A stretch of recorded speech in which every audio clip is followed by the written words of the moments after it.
Well, I'm trying to get out to take a walk. I think that's dirty. I don't know. And I gotta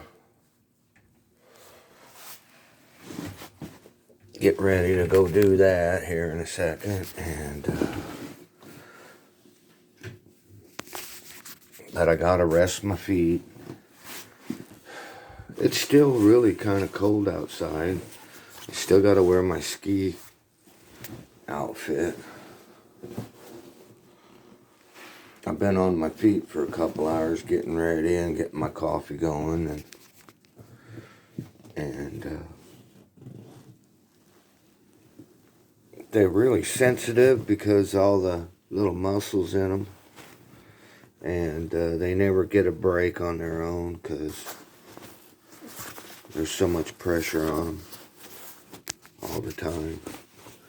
This here I found the other day. It's high core, really nice squishy stuff, and really nice padding. And then this couch cushion thingy, it's got nice padding on it. So if I push my feet down in there, I get like a softness. Same thing over here. See how my toes can stretch back and forth. And these are the three little babies those are the three things that survived whenever I woke up from same day surgery. Those three little toes right there, only those three worked. The whole leg and everything else was kind of numb all the way up, basically where the leg is attached and down towards the crotch area. Somehow or the other, I don't know, I've got suspicions, and it took me a couple months to find out. Yeah, it took me a couple months to find out what happened. And I had to go to another neurologist or somebody to find out that my area in my spine was damaged, of course, T9, he said, and T10, whatever the hell that is. And so there's an area called T9 and T10. That's where they were removing, or they were moving over. They were kind of moving a wire that was already inside of me, that was at that location, and evidently it slid out of place, and he didn't even catch it on the follow-through when we did the follow-up exams. And so I had to go to the emergency room, and they did an x-ray and seen that this wire had moved after the surgery. And so they wanted to put it back in place. It's supposed to be in a certain spot in your spinal cord, this wire, and it's attached to a program and charger and a little bitty battery inside of you. And so I got this battery that's inside of me with the wire that goes up to T9 and T10 spinal area. Supposedly, that's the area where you can block out the pain receptors, supposedly, on certain feedback systems and loops on pain. And so they went in there to attach it back to the same spot, and I should have just said, hey, let's wait a minute for about this, doing this surgery. You gotta put it back over there, you know. Boy, they got me in fast. They got me in there within a week. And I wish I would have had more time to think about not doing it. And I wish I'd have said, hey, let's just leave the damn thing alone for a few weeks or a month. And I don't even know if I want you back in there moving this damn thing. Let's just leave the son of a bitch alone. Didn't even get much of a consider this or let's think about it a little bit conference. No, it was get your ass in there and let's remove it and put it back in, you know. And anyway, I'd have just said, I think I'm gonna just pass on, just leave me alone for now. I don't know if I want you to even mess with me and put this sucker back in where it's supposed to be. So I go in there a week later after they found that this device had moved out of place, and supposedly they're just going to move it back to the spot and get it where it's supposed to be so it can do its job on blocking receptors and signals. And I should have just, nobody said anything about the battery or should you have a dead battery or, you know, because it's the battery probably may have had still some a charge in it. If it would back charge in there, or if it doesn't, who's to say what happened on if the energy supplied in that battery and him moving that wire in there during the surgery, what happened to the T9 and the T10 area in my spinal cord. And 2 months later I find out that's the area. Had to go to another hospital, another surgeon, and carrying around a dead leg, you know. So checked on the internet and tried to do my research about T9 and T10, and they said it affects everything from the belly button area on down. So like the mid-tummy section on down to your feet, all those, that's a lot of area. So, and then my tummy area and started getting weird characteristics on hypersensitivity. I couldn't wear a shirt. It rubs on my belly button and waist and stuff around here. You know, belly button on down includes the sides too, you know. So I got to wear this girdle thing, or this has got to be around me so it doesn't rub. And I got one on underneath here, so I got to kind of been, you know, woke up after same-day surgery and this leg's completely dead, and all I have is those 3 toes at work. And so after a couple days in ICU and craziness at the hospital, I kept trying to keep keeping blood working into this foot and keeping the oxygen and the muscles going by pushing down and creating blood flow and muscle technique and work, and try to get the blood to flow up, or just try to get the muscles to work upward.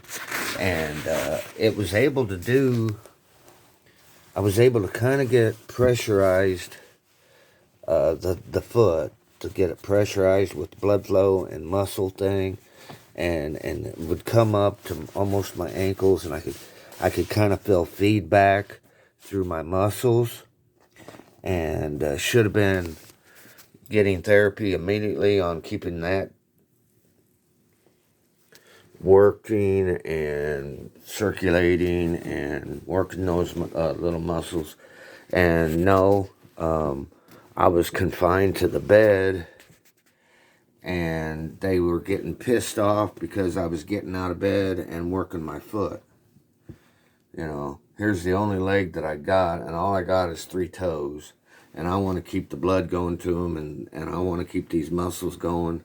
And I was getting in trouble from doing therapy because I was getting out of the hospital bed. And then they put a damn chimer on it. So whenever you'd get out of the bed or move, there would be a chimer on there.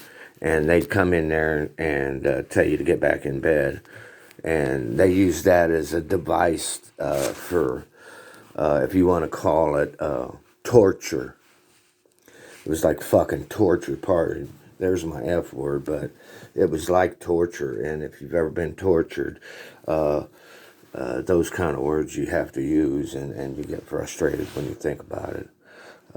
That I can't get out of bed and work these legs and feet and keep these toes going. So that was complete hell. I didn't get a catheter put in me for 2 or 3 days because the guy that moved this here wire and blew out the T9 and T10 area, he didn't have any qualifications or skill for aftercare in a hospital. And since he's basically the surgeon in charge, he didn't want to get me on laxatives. He didn't want to put a catheter in me. He had clueless. And then he had a time chart that about taking me off. He wanted to take me off narcotics 2 or 3 days later without even knowing my pain level on a weekend when I couldn't reach him. And it was like, oh, so you're going to prescribe something 2 days off on a Saturday afternoon or Sunday to take me off this stuff, and you're not even around to evaluate me. I mean, talk about an asshole. And I had no legs, so I couldn't go find him, and he didn't visit in the room very often. The lady friend that he was talking to right after surgery, I woke up, and but before I had woken up after surgery, he had told my lady friend that it seemed like everything went fine. They got it back and put back in place, and according to him, he thought it was going to be nice and a success. Well, until I woke up, and then when I woke up and I'm screaming, and they can't get the old cowboy down to anything decent, and it was complete nuts. The first MRI, and then they didn't do the MRI with contrast, and so they wanted to wheel me off, do another one with contrast, and then they didn't permit my lady friend to be with me or to see what they're doing, and that's another story in itself, but I about died in that one. They about killed me in that MRI with contrast, and that was insane. And I'm still hypersensitive like you wouldn't believe, and screaming, and they want to do this MRI and fucking other shit, and didn't have their shit and orders right. And I told him, I said, if you don't get this right the first time, I couldn't be moved. Every time you rattled me or shook me, it would mess me up. Okay, so we're done with our feet thing, and a part one story of when you get devices in you that you have to get in you because they won't give you any pain medication and force you to do this, and then you're afraid to quit and don't want to do the surgery because they'll quit you if you don't do the surgery. Kind of like you're forced into doing this surgery, and because they want to regulate what kind of products you get. I mean, it was horrendous. So I kind of did my feet some, and not really, I'm not paying attention. I need to get on that. and work these feet, get them in some real hot water. They've got some circulation in them now, but they get cold, and this foot over here, it does not feel hot water or cold water. Yeah, hot water bun baby. Hot water bun baby. Well, I have to actually check with my dead foot over here. I call him dead foot.